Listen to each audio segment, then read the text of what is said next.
नमस्कार मेरे प्यारे बच्चों। मैं रितेश कुमार न्यूटन क्लासेज में आप सभी का स्वागत करता हूं। आज हम क्लास 12th की फिजिक्स पढ़ाने वाले हैं। वो फिजिक्स में आपको अध्याय नंबर 1 पढ़ा रहे हैं, वैद्युत आवेश तथा वैद्युत क्षेत्र। वैद्युत आवेश तथा वैद्युत क्षेत्र। लेकिन सबसे पहले बात करते हैं कि सर फिजिक्स कहते किसको हैं, भौतिकी क्या है, भौतिकी किसे कहते हैं, भौतिकी है क्या, फिजिक्स कहते किसको हैं। तो फिजिक्स का मतलब है जो हमारे आसपास जितने भी घटनाएं घटित हो वो सबके सब फिजिक्स हैं। आप आसमान में देखे होंगे तारों का टिमटिमाना, आप देखेंगे थर्मस में कोई भी चीज़ रख दो उसका गर्म बने रहना, वो सबके सब फिजिक्स है। यानी आप यूट्यूब के माध्यम से कोई भी चीज़ें देख लेते हैं वो सबके सब फिजिक्स है। यानी हम कोई भी चीज़ें देख लेते हो सबके सब क्या है, फिजिक्स है। तो हमने कहा कि भौतिकी विज्ञान की वह शाखा है, भौतिकी विज्ञान की वह शाखा है जिसके अंतर्गत प्रकृति तथा प्राकृतिक घटनाओं के बारे में अध्ययन किया जाता है, उसे हम फिजिक्स कहते हैं। उसे क्या कहते हैं, भौतिकी कहते हैं। तो भौतिकी फिजिक्स है क्या, फिजिक्स कहते किसको है, तो भौतिकी विज्ञान की वह शाखा। यहाँ पे चमक रहा है कहा नहीं,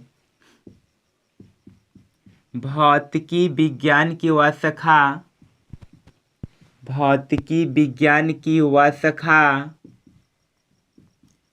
जिसके अंतर्गत,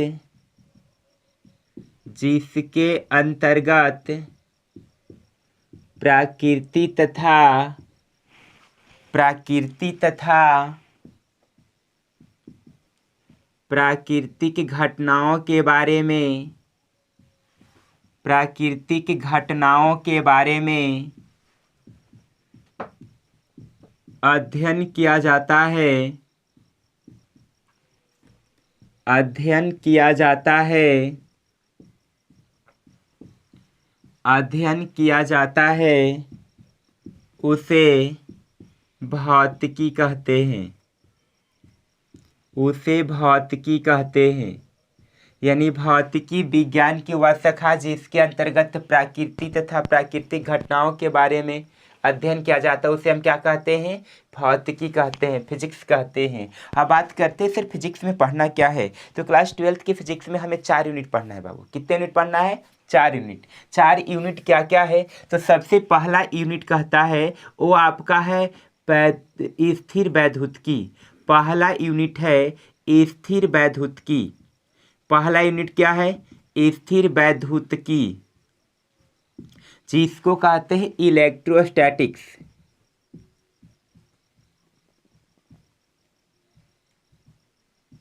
दूसरा जो हमें यूनिट पढ़ना है वो है आपका वैद्युत चालन। दूसरा यूनिट क्या है, वैद्युत चालन, जिसको बोलते हैं इलेक्ट्रिक करंट।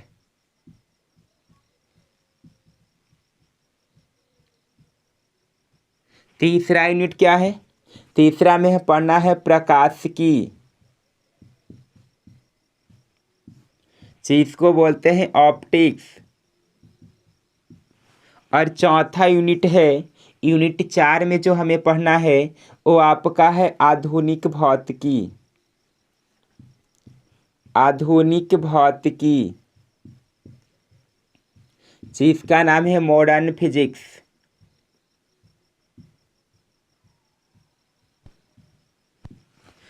पहला यूनिट है स्थिर वैद्युतिकी, दूसरा यूनिट है वैद्युत चालन, तीसरा है प्रकाश की, चौथा आधुनिक भौतिकी।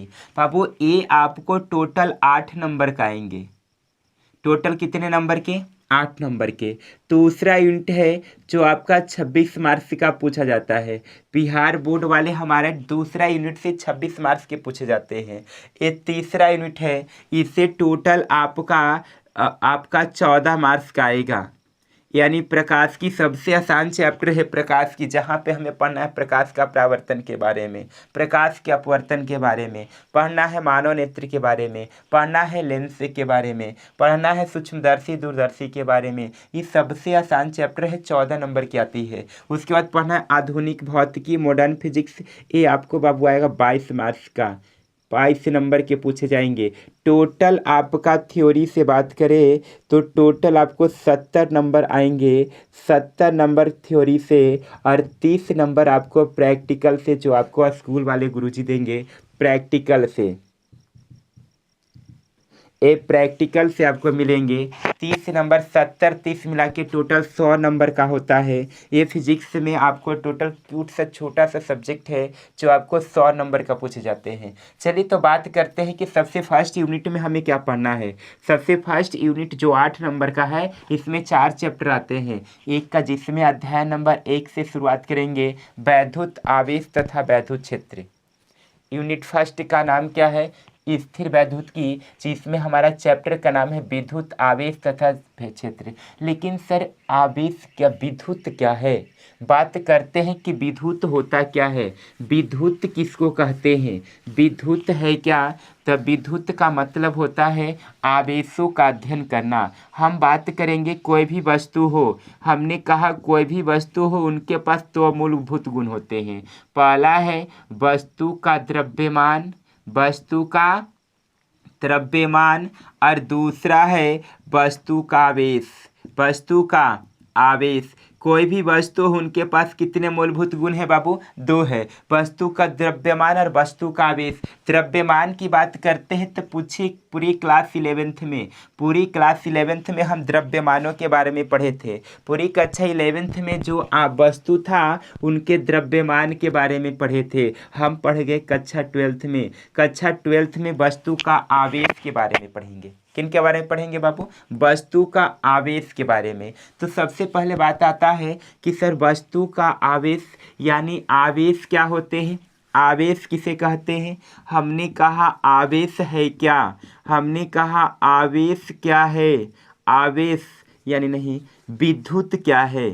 हमने कहा विद्युत क्या है, विद्युत इलेक्ट्रिसिटी जिसे बोलते हैं। सर विद्युत है क्या, इलेक्ट्रिसिटी किसको कहते हैं, तो विद्युत का मतलब कहता है कि भौतिकी विज्ञान की वह शाखा जिसके अंतर्गत आवेशों का अध्ययन किया जाता है उसे हम क्या कहते हैं, विद्युत कहते हैं। यानी भौतिकी विज्ञान की वह शाखा जिसके अंतर्गत आवेशों का अध्ययन करेंगे तो उसे हम क्या कहेंगे, विद्युत कहेंगे। तो लिखते चलेंगे, यानी भौतिकी विज्ञान की वह शाखा, भौतिकी विज्ञान की वह शाखा, विज्ञान की वह शाखा जिसके अंतर्गत, जिसके अंतर्गत, जिसके अंतर्गत आवेशों का अध्ययन किया जाता है, आवेशों का अध्ययन किया जाता है, अध्ययन किया जाता है,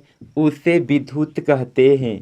उसे क्या कहते हैं, विद्युत कहते हैं। यानी भौतिकी विज्ञान की वह शाखा जिसके अंतर्गत आवेशों का अध्ययन किया जाता है उसे हम क्या कहते हैं बाबू, विद्युत कहते हैं। अब बात करते हैं कि विद्युत को अभी 2 प्रकार में बांटा गया है। विद्युत के कितने प्रकार में, 2 प्रकार में। यानी विद्युत आपका 2 प्रकार के होते हैं। विद्युत को कितने प्रकार में तोड़ा गया है, 2 प्रकार में। एक का नाम है स्थिर वैद्युत की, एक का नाम क्या है, स्थिर वैद्युत की, इंग्लिश में बोलते हैं इलेक्ट्रोस्टैटिक्स।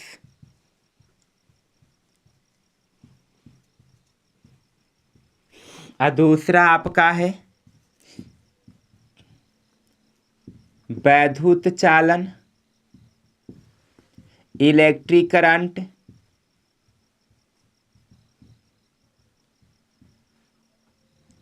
पहला है स्थिर वैद्युत की इलेक्ट्रोस्टैटिक्स, दूसरा है वैद्युत चालन। विद्युत को कितने प्रकार में तोड़ा गया, 2 प्रकार में। एक का नाम है स्थिर वैद्युत की, दूसरे का नाम है वैद्युत चालन।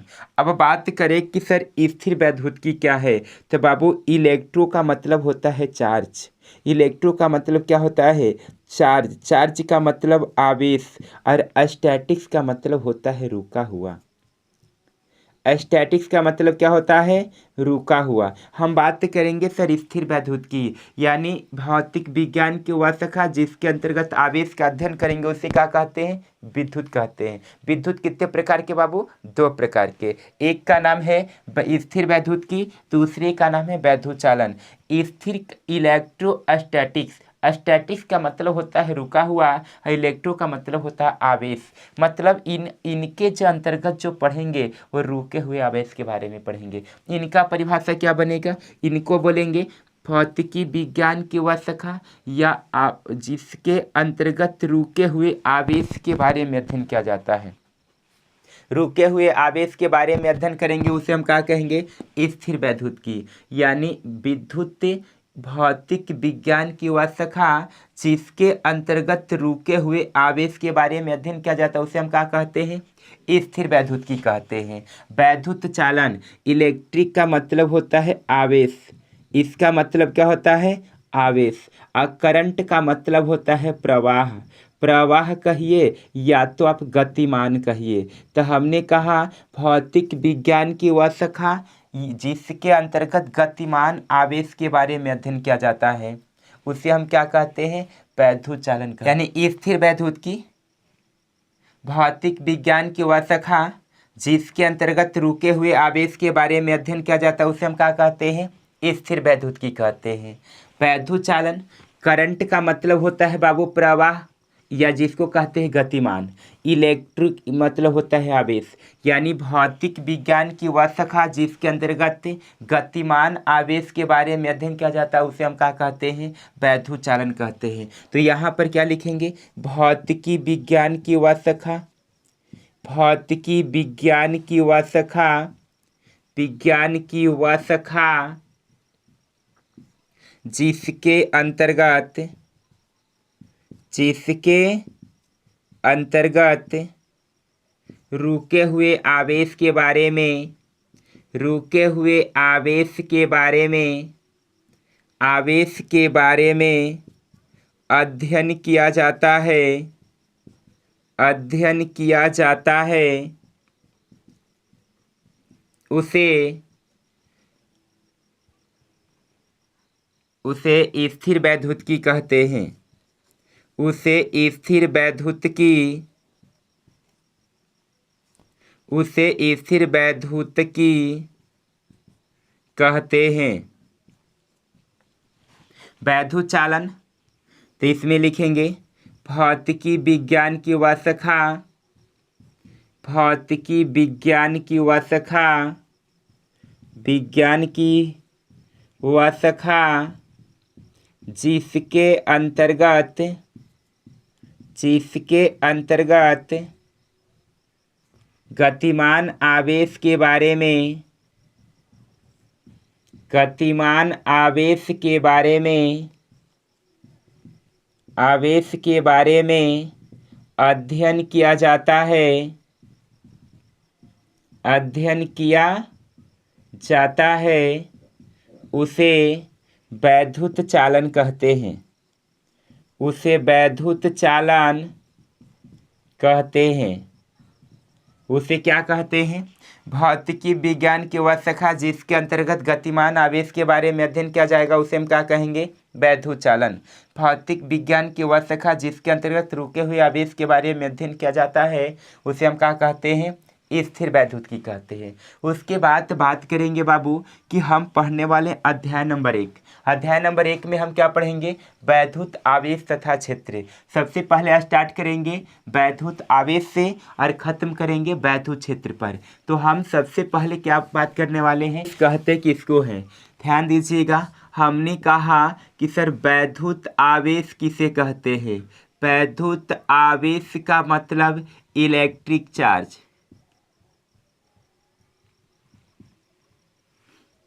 इलेक्ट्रिक चार्ज किसको कहते हैं। वैद्युत आवेश क्या है, अध्याय नंबर 1 यहाँ से मेरा चालू हो रहा है, वैद्युत आवेश तथा वैद्युत क्षेत्र। सर वैद्युत आवेश किसको कहते हैं, आवेश का मतलब ध्यान दीजिएगा क्या होता है। वैद्युत आवेश जैसे मान लीजिए कि हम हैं, हमने कहा कि बसूरा से कौन है, हम हैं, और हमने क्या किया, एक कंघी लिया। क्या लिया? बचपन में एक खेल खेले होंगे। खेल क्या खेले होंगे कि क्या कीजिए कि आप क्या करो कि कंघा को लो और अपने बालों से ऐसे ऐसे रफ करो। जैसे ही आप रफ करते हैं और इन कागज़ के छोटे छोटे टुकड़े के पास ले जाते हैं तो देखना ये जो कागज़ के छोटे छोटे कण है ना, इनमें एक हलचल मच जाती है। जैसे जैसे ही अपने बालों से रफ किया और रफ करला के बाद इस छोटे के टुकड़े कागज़ के छोटे टुकड़े के पास ले गए तो कुछ कागज़ के कण हैं जो कंघी के पास आते हैं, कुछ कागज़ के कण कंघी से दूर जाते हैं। मतलब इस पर एक प्रकार का गुण आ गया। जैसे अपने बालों से रफ किए और रफ करने के बाद इस कंघा को इसके समीप ले गए। हमने कहा एक कंघा है और कंघा को जैसे इनके पास ले गए तो कुछ कागज़ के कण कंघे के पास आ रहे थे, कुछ कागज़ के कण कंघे से दूर जा रहे थे। मतलब इस पर एक प्रकार का गुण आ गया और इसी गुण को हम क्या कहते हैं? वैद्युत आवेश कहते हैं। मतलब क्या बन गया परिभाषा कि वैद्युत आवेश है क्या?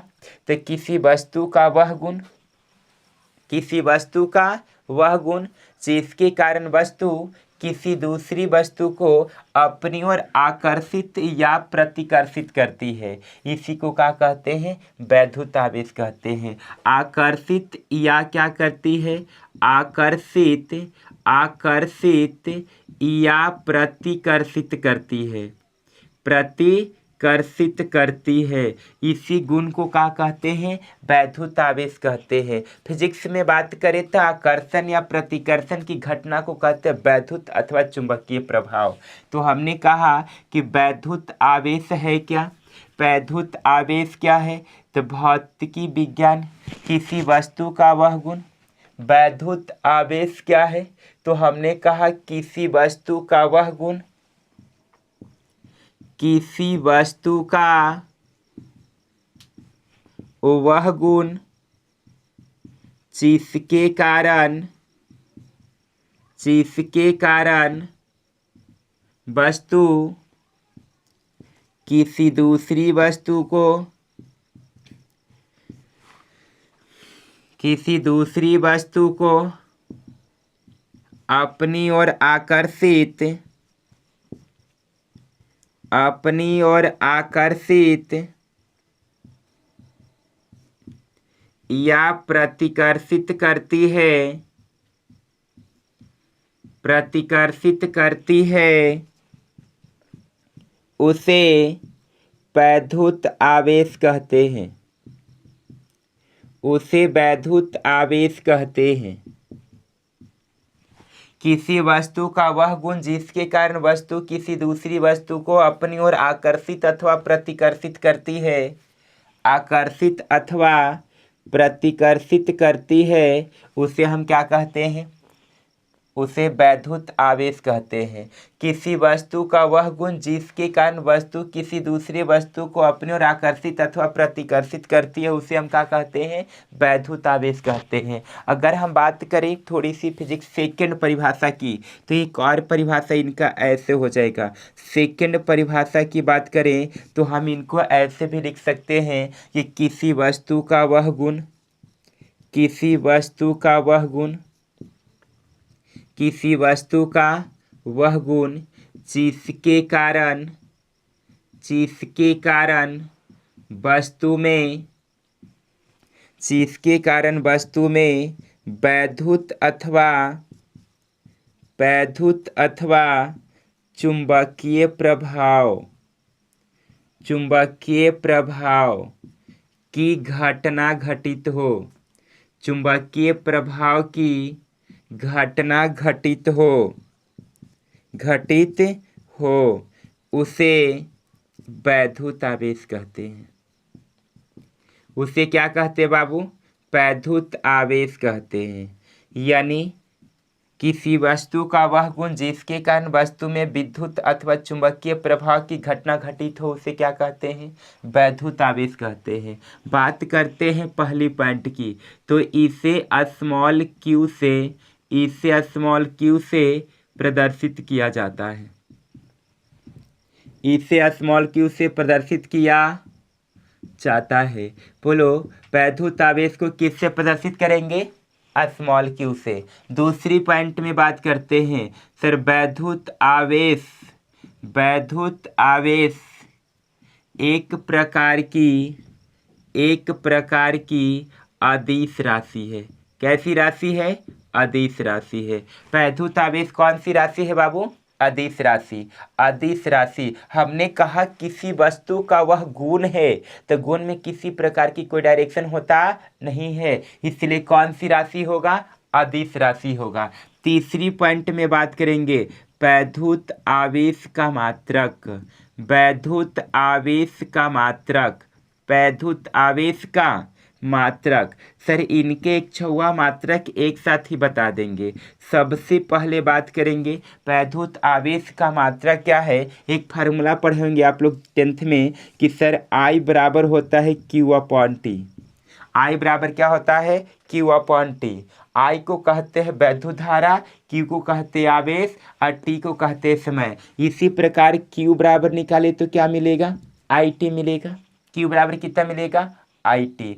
Q का मतलब क्या है बाबू? आवेश है। Q का मतलब क्या है? आवेश। I माने धारा, धारा का मात्रक क्या होता है? एम्पियर। और T माने समय का मात्रक सेकेंड। तब पहला मात्रक इनका क्या मिल गया? Ampere, ampere second. और इसी को हम कहते हैं कूलम। इसी को क्या कहते हैं? कूलम। ये आपका एम के एस यूनिट में है। किस यूनिट में है? इसका सीजीएस मात्रक देखें तो ESU है और एक आपका फ्रैंकलिन है। एक आपका क्या है? फ्रैंकलिन है। ये दोनों आपका सीजीएस मात्रक है। एक मात्रक की और बात करें तो एक आपका EMU है और एक आपका फैराडे है। एक आपका क्या है?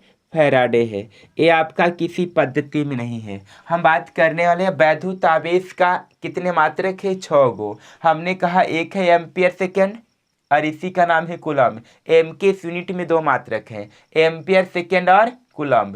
एक आपका ESU है, इलेक्ट्रोस्टैटिक यूनिट, और एक है फ्रैंकलिन, इसको हम सीजीएस मात्रक कहते हैं। एक आपका है EMU और फैराडे, ये आपका किसी पद्धति में नहीं है। लेकिन बात करें कि सर आवेश का सबसे बड़ा मात्रक पूछ लेगा, आवेश का सबसे छोटा मात्रक पूछ लेगा, तो यहाँ पे चौथा पॉइंट में आता है कि आवेश का सबसे बड़ा मात्रक, आवेश का सबसे बड़ा मात्रक, सबसे बड़ा मात्रक। तो आवेश का सबसे बड़ा मात्रक क्या है? तो आवेश का सबसे बड़ा मात्रक फैराडे है। आवेश का सबसे बड़ा मात्रक कितना है? फैराडे है। और एक फैराडे बराबर 96,500 कूलम होते हैं। एक फैराडे बराबर एक फैराडे है और एक फैराडे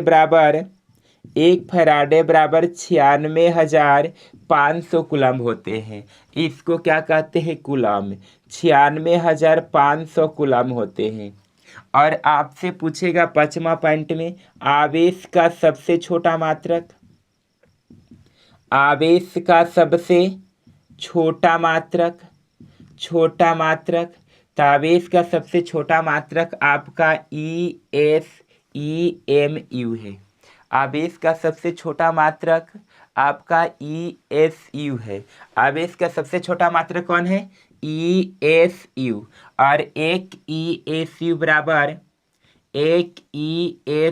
बराबर 10 कूलम का होते हैं। एक ESU बराबर कितने होते हैं? 10 कूलम। 3 × 10 के पावर 10 EMU के 10 एक ESU बराबर होता है 10 कूलम, और 10 कूलम बराबर होता है 3 × 10 के पावर 3 EMU के। याद कर लीजिएगा, आवेश का सबसे छोटा मात्रक कौन है? ESU। और एक ESU बराबर होते हैं 10 कूलम के, यानी 3 × 10 के पावर 3 EMU का। उसके बाद हम छठी पॉइंट में बात करें कि सर आवेश का बीमा, छठी पॉइंट में बात करें आवेश का बीमा, आवेश का बीमा। ताबेज का बीमा कितना होता है हमने पढ़ा, Q बराबर IT, यानी एम्पियर। अगर आपको मात्रक पता हो तो बीमा चुटकियों में मिल जाएंगे। हमने कहा एम्पियर क्या होता है, एम्पियर होते हैं धारा के लिए, इसलिए ए होगा, सेकंड समय के लिए इसलिए टी होगा। तो इसका बीमा क्या हो गया, एटी हो गया। बाकी हमारी लाइव क्लासेस नहीं चल रहा है बाबू, हम रिकॉर्डेड फॉर्म में ही आप लोग को क्लासेस देने का प्रयास कर रहे हैं, इसलिए आज की क्लास को यहीं पे रखते हैं।